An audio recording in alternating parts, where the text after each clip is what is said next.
오늘 우리에게 주신 하나님 말씀 함께 봅니다. 누가복음 1장 26절에서 30절까지입니다. 교독하는 시간 갖기를 원합니다. 누가복음 1장 26절. 여섯째 달에 천사 가브리엘이 하나님의 보내심을 받들어 갈릴리 나사렛이란 동네에 가서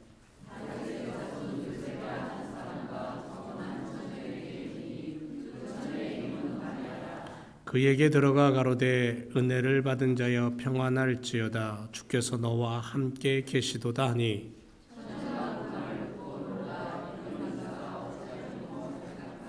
다같이 천사가 일러 가로되 마리아여 무서워 말라 내가 하나님께 은혜를 얻었느니라. 아멘. 우리 주부에 있는 찬양 하나님 앞에 1절과 4절 함께 드립니다.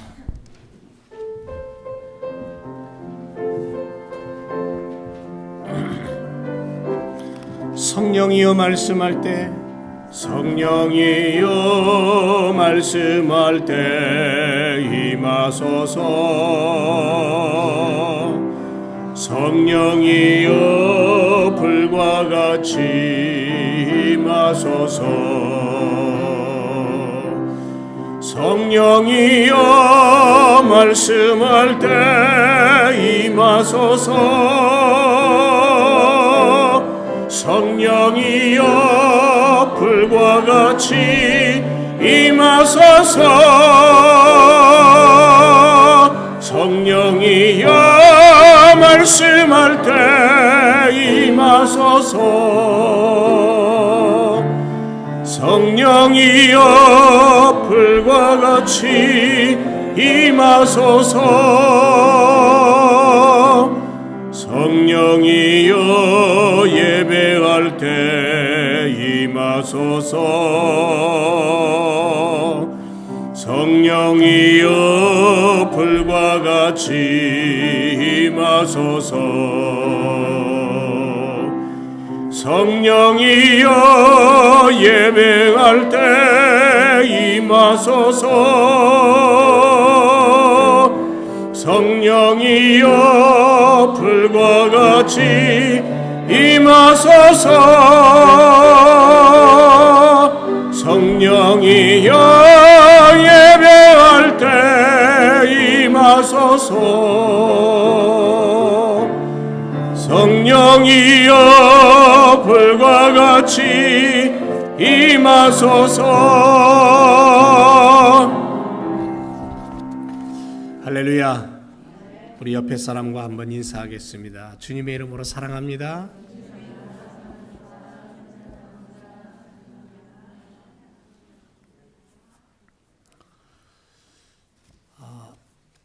오늘 말씀의 제목은 예수님을 기다리는 자의 자세입니다. 성탄의 계절이 시작이 됐죠.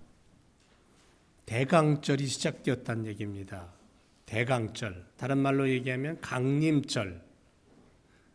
교회 절기에 교회력에 의하면 대강절이 오늘부터 시작이 된 거예요.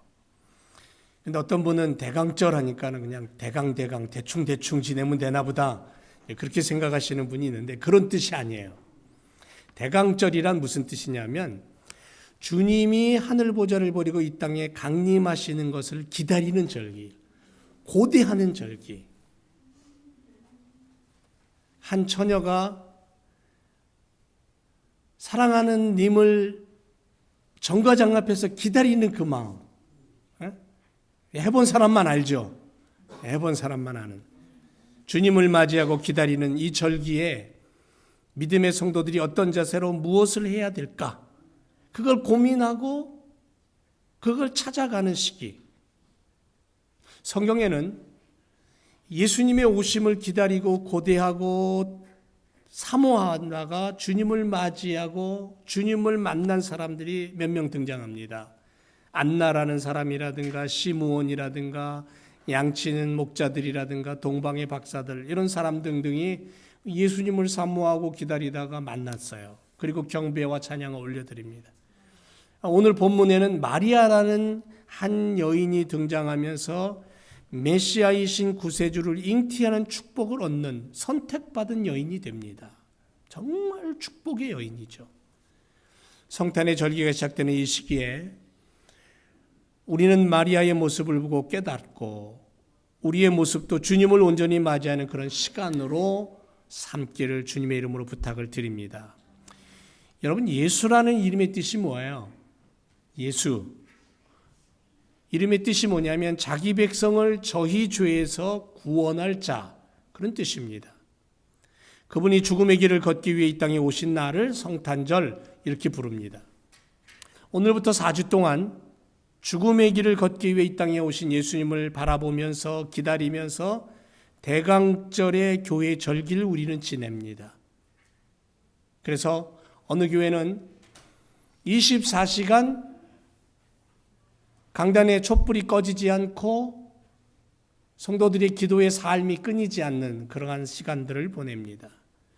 대강절은 예수님의 탄생을 축하하기 위해 4주 전부터 기도와 말씀으로 준비하는 기간이에요.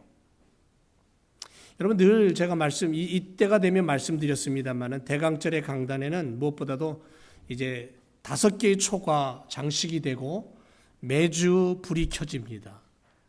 불이 켜지면서 주님의 오심을 기다리는, 주님의 오심을 점점 더 가까이 맞이하는 그런 전통이 있었어요. 그 전통이 지금까지 계속해서 전해져 내려오고 있습니다. 오늘 우리도 5개의 초가 준비되어 있고 그 중에 하나의 초에 불이 켜졌습니다. 3개는 보라색, 1개는 핑크색 또는 빨간색, 또 그리고 중심에는 하얀색이 있습니다. 모두가 5개의 초를 다 흰색으로 할 수도 있습니다. 이 초를 사려고 한 1시간 이상을 돌아다녔어요. 근데 원하는 색깔의 초가 참 찾기 힘들더라고요. 어느 곳에서 비슷한 색깔의 초를 찾을 수가 있었습니다만은 이 보라색이라는 색의 의미가 뭐냐면 인생의 고통과 슬픔을 상징하고 있어요. 다윗은 시편 142편 2절에서 인생의 고통이 어떤 것인가를 이렇게 고백합니다. 내가 내 원통함을 그 앞에 토하고 괴로움을 그분 앞에 아뢰입니다라고 그렇게 자기의 인생을 하나님 앞에 고백합니다.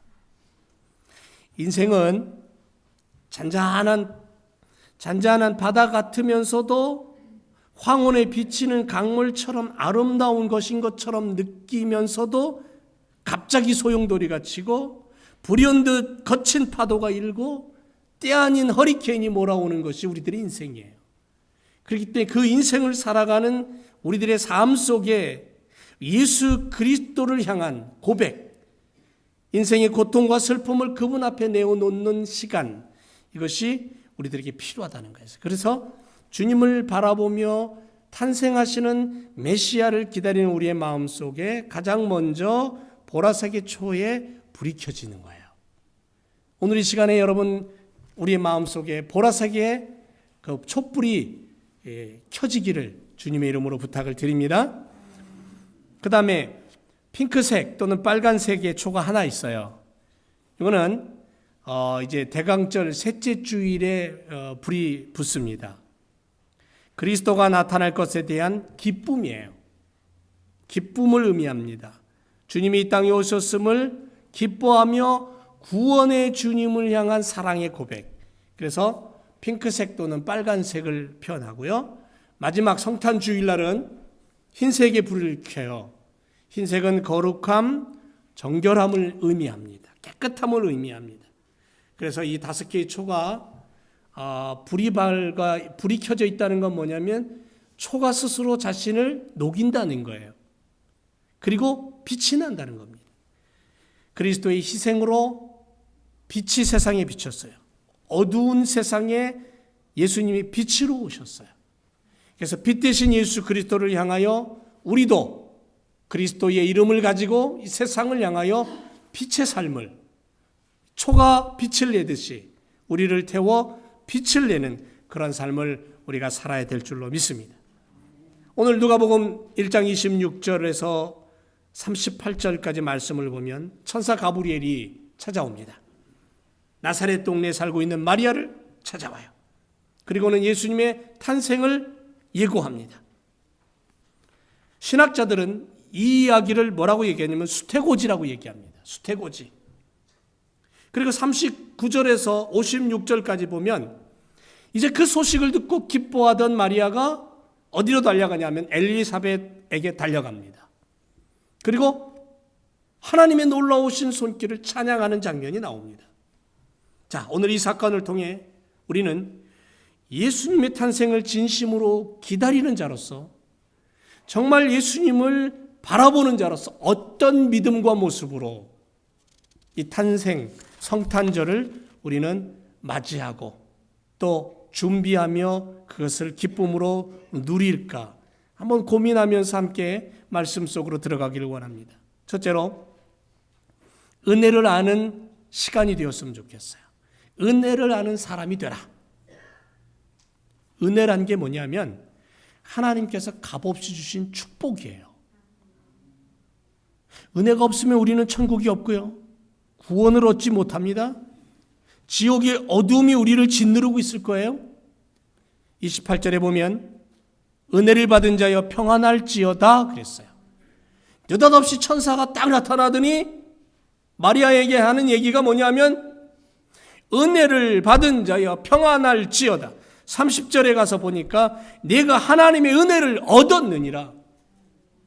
이 두 구절의 교훈은 은혜를 받아야 평안할 수 있고, 은혜를 주시는 하나님 앞에 나아갈 때만이 우리는 비로소 위로를 얻을 수 있고 은혜를 받을 수 있다는 거죠. 그래서 하나님은 우리에게 은혜를 주시는 분. 사도 바울이 교회마다 편지를 쓸 때에 신약 성경에 보면 사도 바울은 은혜라는 단어를 시작했고 은혜라는 단어로 끝을 맺었어요. 사도 바울에게 있어서 하나님의 은혜가 없다면 결국 망하는 자가 된다는 거예요. 실패하는 인생이 된다고 그렇게 얘기하는 거예요. 그래서 늘 은혜로만 사는 자의 자세를 취해야 되는 거예요. 은혜가 얼마나 중요한가를 보여주는 대목이죠. 은혜가 자리 잡은 곳. 여러분, 은혜가 자리 잡은 곳에는 평강이 찾아오고, 은혜가 머무는 곳에는 사랑이 깃들고, 은혜가 크면 평안이 크고, 은혜가 떠나면 평안도 함께 떠난다.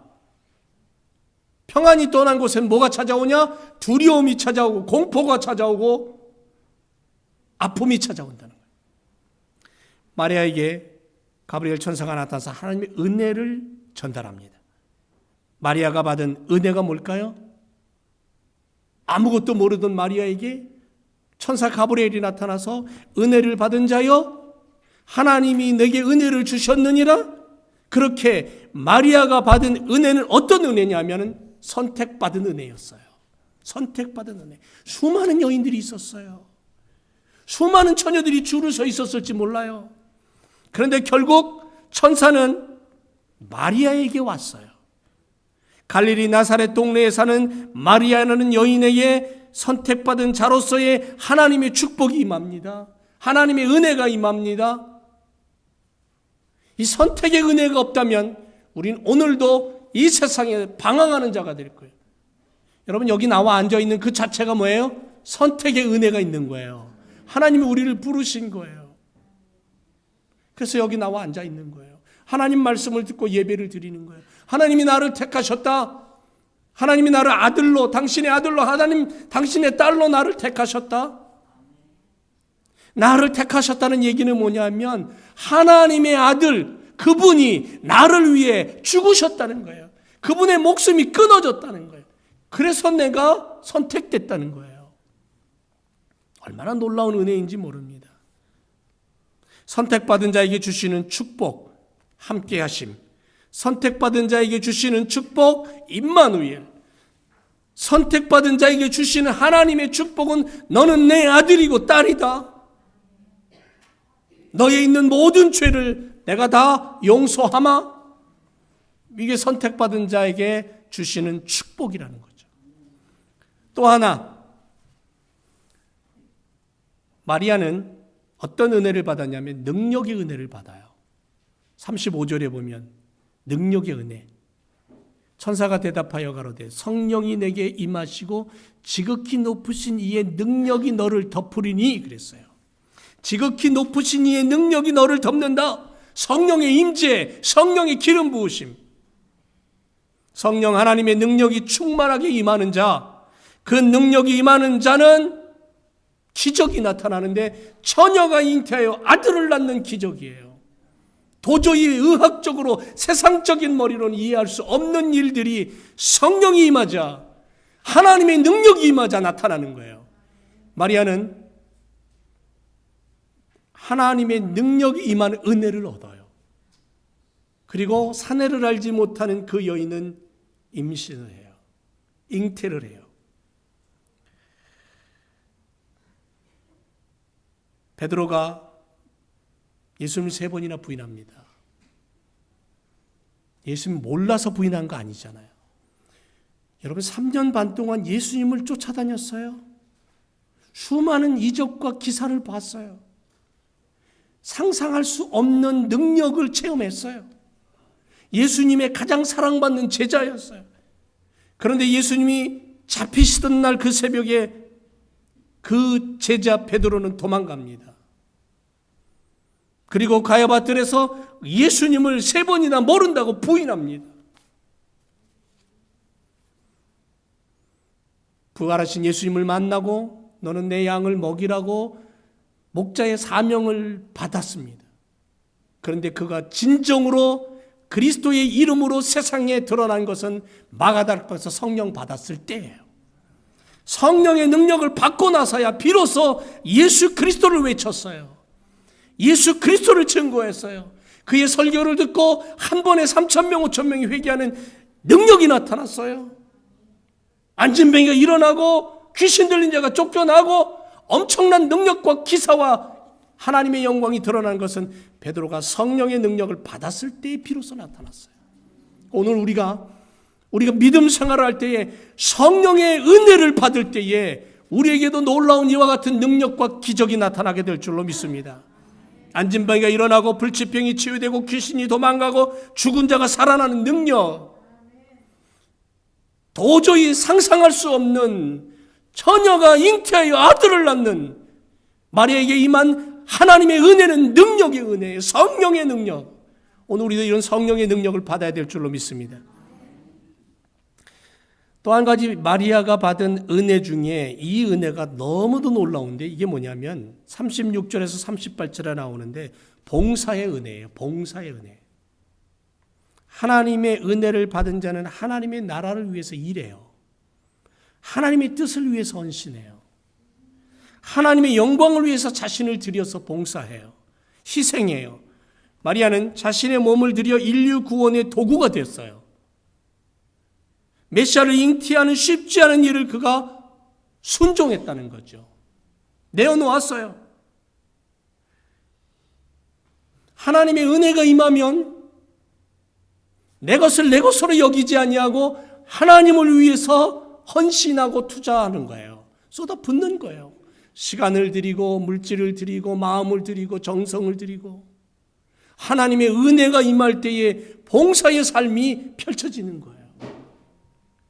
지금도 지구촌의 어려운 환경 속에 예수 그리스도를 전하면 붙잡히면 감옥에 가야 되고 목숨이 위태로운 그런 나라 속에 그런 민족 속에 들어가서 지금도 그들과 함께 살면서 그들이 먹는 그 음식과 그들이 생활하는 환경 속에 살아가는 수많은 복음을 증거하는 선교사들을 가만히 보면 하나님의 은혜가 얼마나 컸으면 자신의 삶의 평안함을 뒤로하고 포기하고 그곳에 뛰어들어가느냐는 거예요. 봉사하는 거예요.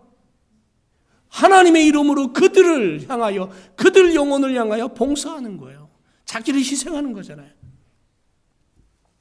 사랑하는 제일교회 성도 여러분, 하나님의 은혜를 잊어서는 안 됩니다.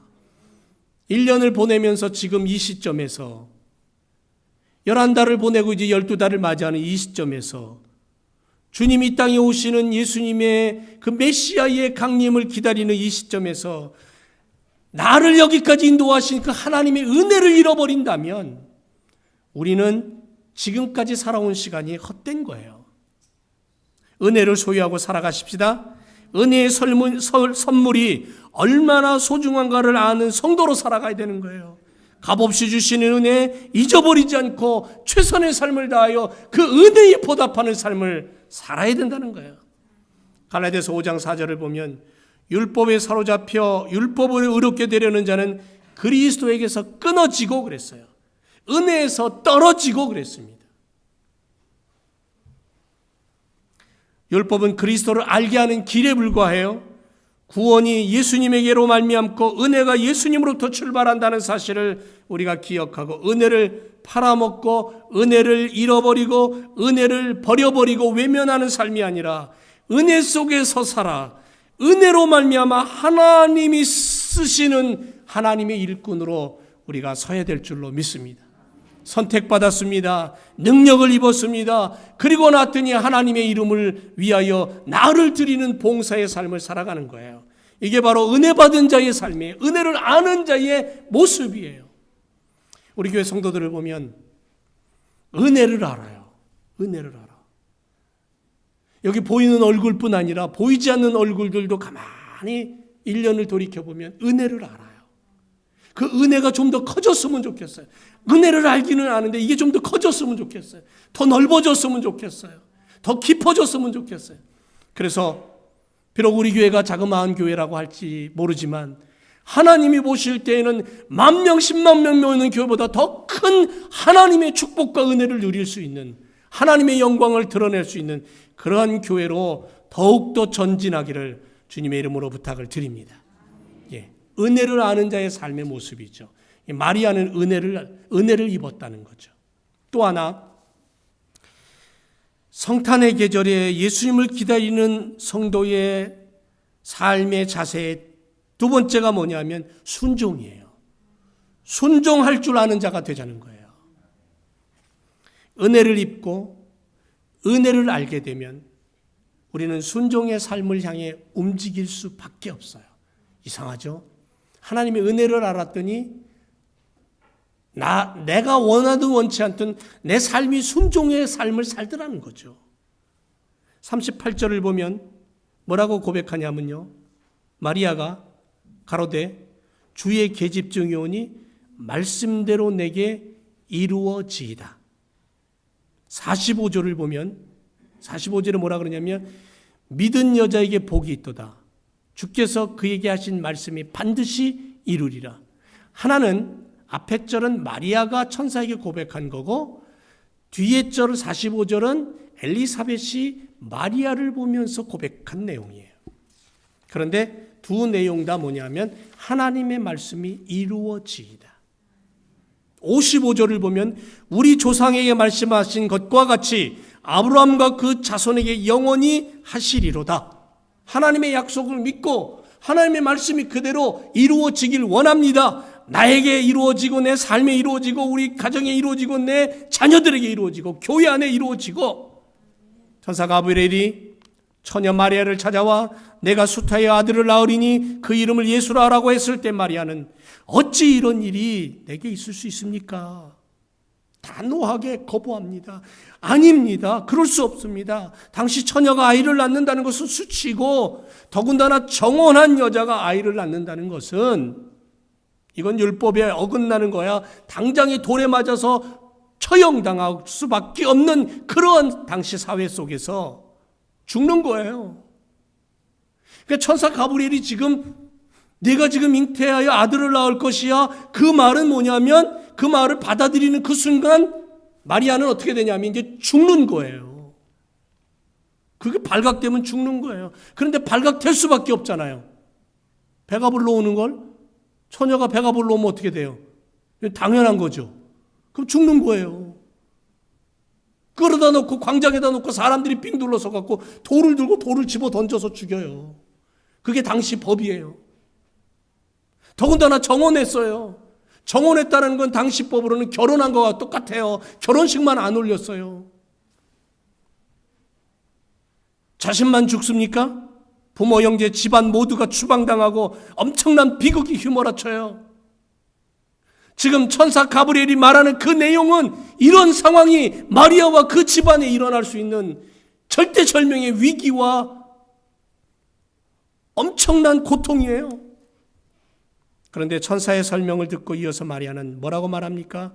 말씀대로 내게 이루어지기를 원합니다. 받아들여요. 순종이에요. 목숨 건 고백이에요. 말하자면 죽으면 죽으리라는 에스더 왕비의 고백, 그 결정과 똑같은 거예요. 하나님의 말씀이 임하자 내가 죽으면 죽겠습니다. 그리 아니하실지라도 용광로 불 속에 들어가서 내가 내 머리카락 하나까지 다 타서 없어진다 할지라도 그 고백 아닙니까? 55절에는 조상에게 말씀하신 것과 같이 그대로 하나님의 말씀이, 하나님의 뜻이 나를 통해 이루어지기를 원합니다. 이게 믿음이고 이게 순종의 모습이잖아요. 하나님은 구약의 예언자들을 통해 이스라엘을 위해서 메시아를 보내실 것을 참 많이 말씀하셨어요. 그리고 그 약속의 메시아는 세상 속으로 보냄을 받습니다. 보내집니다. 그것도 처녀의 몸을 통해서 이 땅에 임하십니다. 약속하심을 따라 예수님 오십니다. 말씀대로 이루어졌고 말씀으로 이 세상에 오십니다. 우린 그날을 성탄절이라고 부릅니다. 메시아의 탄생을 그래서 우리는 기뻐하는 겁니다. 예수님은 왜 이 땅에 오셨습니까? 왜 예수님이 이 땅에 오실 수밖에 없었습니까? 완전하신 분입니다. 창조주입니다. 그런데 그 하나님께서 어째서 피조세계의 피조물의 모습으로 오실 수밖에 없냐는 거예요. 그것은 무엇보다도 하나님 아버지의 약속을 향한 순종의 길이었어요. 예수님마저도, 하나님의 아들이신 그분마저도 아버지 하나님의 약속 때문에 그 약속에 순종하기 위해서 하늘 보좌를 버리고 이 땅에 인간의 몸을 입고 오셨다라는 거예요. 오신 것만 끝납니까? 오신 것으로? 아니잖아요. 수많은 모진 멸시와 천대와 모욕을 받고 매질을 당하고 침뱉음을 당하고 당시에 가장 비참한 십자가 형틀에 매달려 죽었잖아요. 피 흘렸잖아요. 수치 중에 수치예요. 모욕 중에 모욕이에요. 그런데 그분은 왜 그 길을 가셨냐면 아버지 하나님을 향한 사랑, 아버지 하나님을 향한 말씀의 순종, 그것 때문에 그 길을 가신 거예요. 그래서 순종이 얼마나 중요한지 몰라요. 하나님의 영상을 담고 하나님의 호흡이 담겨진 하나님의 자녀들을 되찾기 위해서 예수님은 순종의 길을 가셨어요. 우리를 너무너무 사랑하셨기 때문에 그 길을 가셨어요. 인간을 구원하기 위해, 세상을 구원하기 위해 그 길을 가신 거예요. 그래서 사무엘상 15장 22절에 분명히 말합니다. 순종이 제사보다 낫고 듣는 것이 수양의 기름보다 낫다고. 불순종한 사울을 버리고 순종한 다윗, 그를 하나님이 들어서 쓰신 것처럼 요한복음 2장의 가나 혼인잔치에서 포도주가 떨어졌을 때 주님 말씀 앞에 순종했던 그 하인들이 물을 퍼다 빈 항아리에 채웠고 그것을 떠다가 주었을 때에 물이 포도주로 변한 것처럼 순종은 기적을 낳고 순종은 능력을 보게 합니다. 순종하는 자는 하나님의 나라를 세우게 되는 거예요. 그래서 순종은 하늘문이 열리고 맹물이 포도주로 변하는 인생이 되고 쓴 물이 단물이 되는 인생으로 만들어주는 게 바로 순종 안에 있는 거예요. 그래서 성경은 우리에게 늘 뭐라고 말하냐면 순종하라는 거예요. 말씀 앞에 순종하라는 거예요. 바울은 로마서 5장 19절에 한 사람의 순종치 아니함으로 많은 사람이 죄인 된 것 같이 한 사람의 순종하심으로 많은 사람이 의인 되었다고 고백합니다. 순종은 축복받는 비결 중에 비결이에요. 하늘문이 열리는 통로가 되고 성도들의 가장 아름다운 덕이 되고 순종은 하나님이 일하시도록 문을 열어드리는 비결, 하나님의 영광을 보게 하는 통로가 된다는 거예요. 38절에 이렇게 말합니다. 마리아가 가로되 주의 계집종이 오니 말씀대로 내게 이루어지이다. 순종이에요. 바로 이것이, 바로 이 순종이 성탄절을 있게 한 거예요. 바로 이 고백이 예수님이 이 땅에 오시는 첫 문을 여는 장면이에요. 우리 제일교회 식구들의 삶도 축복과 구원이 열리고 승리와 영광의 발이 옮겨지는 믿음과 순종의 삶을 살아가는 교회와 성도들이 되어야 될 줄로 믿습니다. 우리 제일교회 성도들의 순종을 통해 하나님이 기뻐하시고 하나님이 하늘문을 여시고 하나님이 영광 받으실 줄 믿습니다. 그리고 마지막으로 마리아의 모습을 통해 예수님을 기다리는 자의 자세는 뭐냐면 복을 누리는 자가 되라는 거예요. 복을 누리는 자. 천사가 떠난 후 마리아는 곧바로 일어나서 빨리 산중에 달려갑니다. 산중에 가서 유대 한 동네에 이릅니다. 사가랴의 집에 들어가 엘리사벳을 문안합니다. 그때 임신하지 못한다던 여인 엘리사벳이 나이가 많은 이 여인이 임신한 지 6개월이 됩니다. 그 태중에 있는 아이가 누구냐면 세례 요한입니다. 예수님보다 6개월 먼저 온 사람, 광야에 외치는 자의 소리로 살았던 사람, 메뚜기와 석청을 먹으면서 회개하라 천국이 가까웠다고 그렇게 외치던 사람, 나는 내 뒤에 오시는 분의 힘들매도 묻기에 감당치 못할 그러한 존재라고 고백했던 사람, 그 사람이에요. 마리아는 그 광경을 보는 거예요. 엘리사벳의 고백을 듣는 거예요. 하나님의 놀라운 손길을 직접 경험하는 거예요. 전능하신 하나님께서 일하고 계시다는 것을 깨닫는 거예요. 그래서 고백합니다. 내 영혼이 주를 찬양합니다. 내 마음이 하나님 내 구주를 기뻐합니다.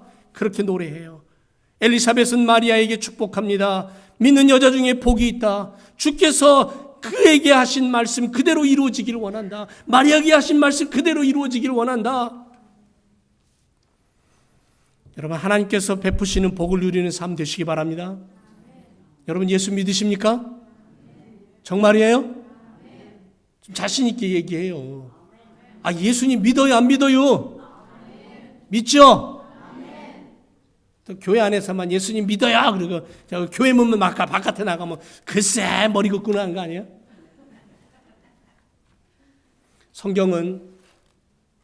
성경에 등장하는 하나님, 성경을 기록하신 하나님은 어떤 하나님이냐면 복의 하나님이에요. 하나님은 하나님의 모습을 우리에게 주시기를 원하시는, 하나님이 우리 안에 있다는 것보다 더 큰 복은 없잖아요. 그래서 성경의 하나님은 복의 하나님입니다. 하나님께서 성도들에게 주시고자 하시는 복을 마음껏 누리시기 바랍니다. 하나님의 마음은 하나님 자녀에게 있어요. 세상에 있지 않아요. 우리들에게 있어요. 하나님의 손길은 자녀들의 기도와 자녀들의 소원과 바람 속에 있어요. 그래서 오늘 내가 하나님하고 하나님 앞에 엎드리면 하나님이 그 소리를 들으신다니까요. 신음소리까지도 듣고 기억하시는 하나님이에요. 그러므로 하나님은 이미 준비하고 계시는 복의 하나님이에요.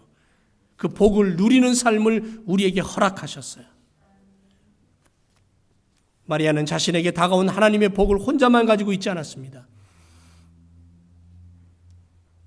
하나님의 복이 어떻게 나타나고 어떤 모습으로 일하시는가를 확인하기 위해 엘리사벳에게 달려갔고, 그리고 그것을 분명히 확인했고, 그리고 하나님을 향해 찬양합니다. 성도들의 삶 가운데, 우리들의 삶 가운데 나타나신 하나님의 복을 누리고 그 복을 베풀고 그 복을 함께 하나님 앞에 영광 올려드릴 수 있는 그런 삶이 필요합니다. 여러분, 미국 영화사 중에 MGM이라는 영화사 있습니다. 유명한 영화사인데요. 이 회사 설립자 메이어는 어렸을 적에 친구와 싸웠습니다. 대판 싸웠어요. 그리고는 친구에게 실컷 맞고 집에 돌아와서 분통을 터뜨립니다. 그리고는 친구에게 친구가 앞에 없는데 화가 나니까 막 욕을 해댄 거예요. 막 분통을 터뜨린 겁니다. 그런데 옆에서 보고 있던 어머니가 아들의 손을 잡고는 어디론가 갑니다.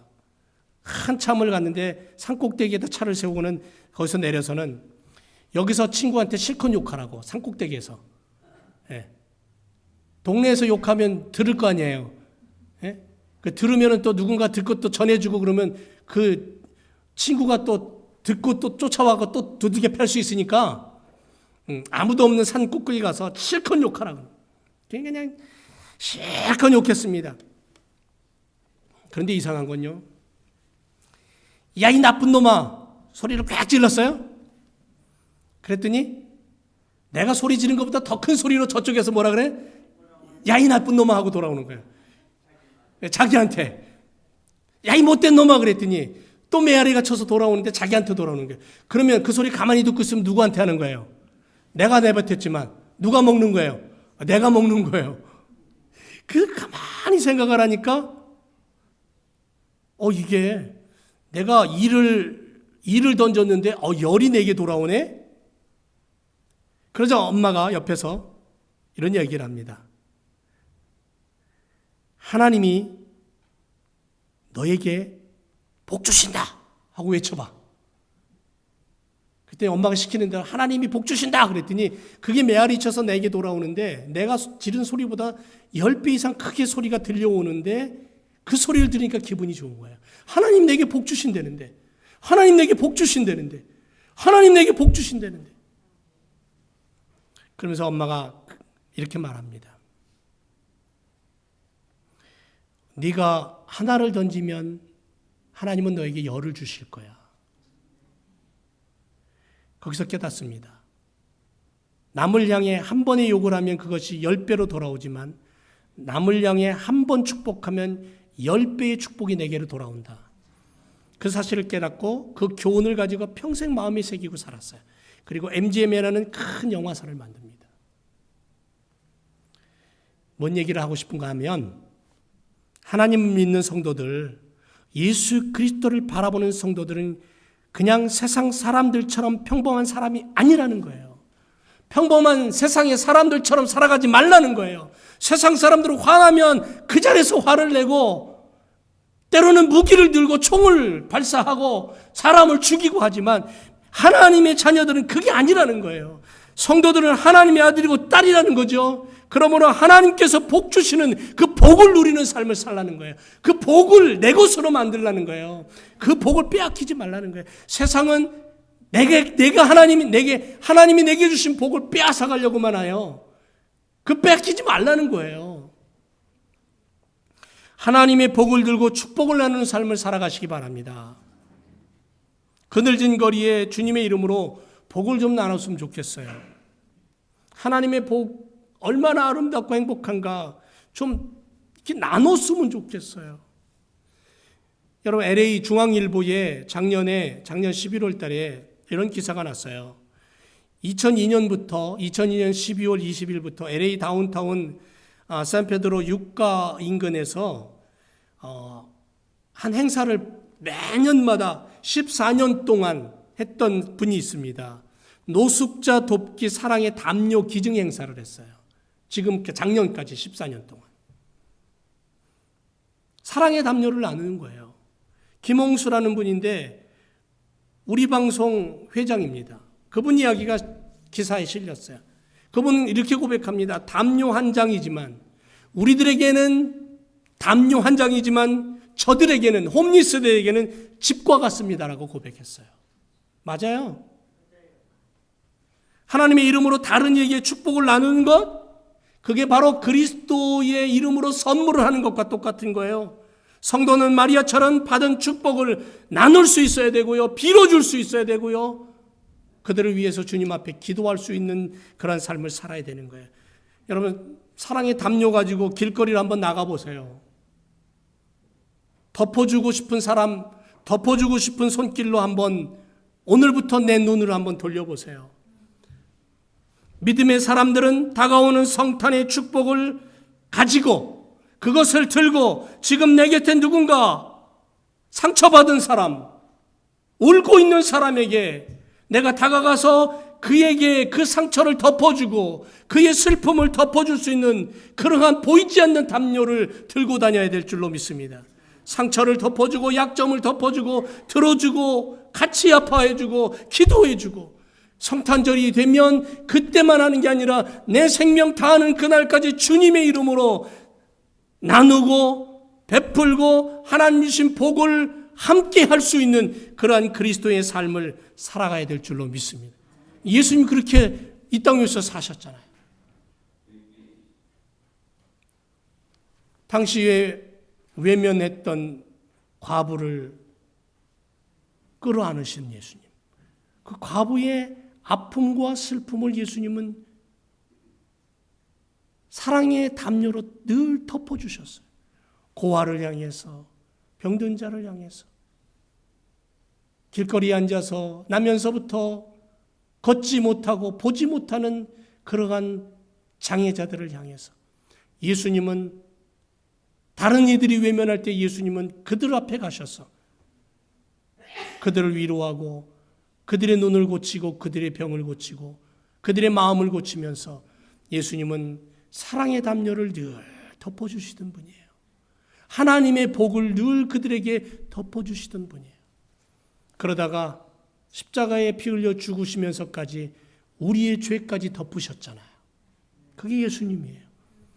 그러니까 내 안에 예수님이 있다면, 내 안에 예수님 믿습니다 한다면, 내가 오늘 눈을 돌리고 보는 그곳에 사랑에 주님이 주신 그 사랑, 주님이 주신 그 은혜, 주님이 주신 그 축복을 가지고 그들을 향해서 덮을 수 있고 나눌 수 있고 보듬을 수 있는, 어머니 품을 가지고 있는 그러한 성도들의 삶이 필요하다는 거예요.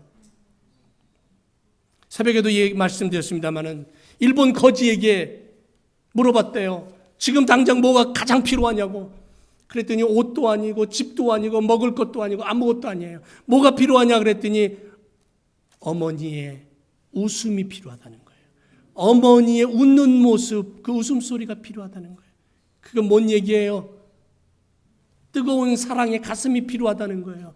누군가 나를 위해서 위로의 한마디를 던져주고 그리고 내 마음을 덮어줄 수 있는, 사랑으로 덮고 위로로 덮고 정으로 덮어줄 수 있는, 그게 필요하다는 거예요. 세상 사람들에게 필요한 게 바로 그거라는 거예요. 예수님이 이 땅에 오신 이유가 그것 때문에 오셨어요. 그래서 우리를 데리고 어디로 가셔요? 하늘나라, 영원한 나라, 슬픔도 없고 죽음도 없고 질병도 없고 미움도 없고 시기와 다툼도 없는 그 나라로 우리를 데려가시기 위해 예수님이 오셨잖아요.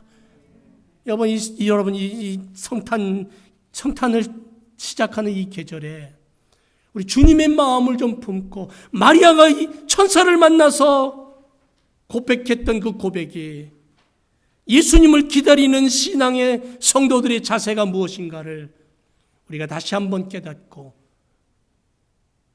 나 손가락 하나라도 움직일 수 있는, 아니 내가 말할 수 있는 그 시간이 있다면 그 시간에 주님의 이름으로 뭔가 주님의 뜻을 드러낼 수 있는 삶을 우리가 살았으면 좋겠습니다. 은혜를 받은 자여, 성령의 능력을 받은 자여, 그리고 하나님의 그 복을 마음껏 누릴 수 있는 그러한 믿음의 자리에 서 있는 자여, 너를 통해 그리스도의 이름이 전파되고 너를 통해 그리스도의 영광이 드러날 거다. 여러분, 2016년 12월 성탄절을 맞이하면서 우리가 이런 복을 누리는 믿음의 성도들 되어야 될 줄로 믿습니다.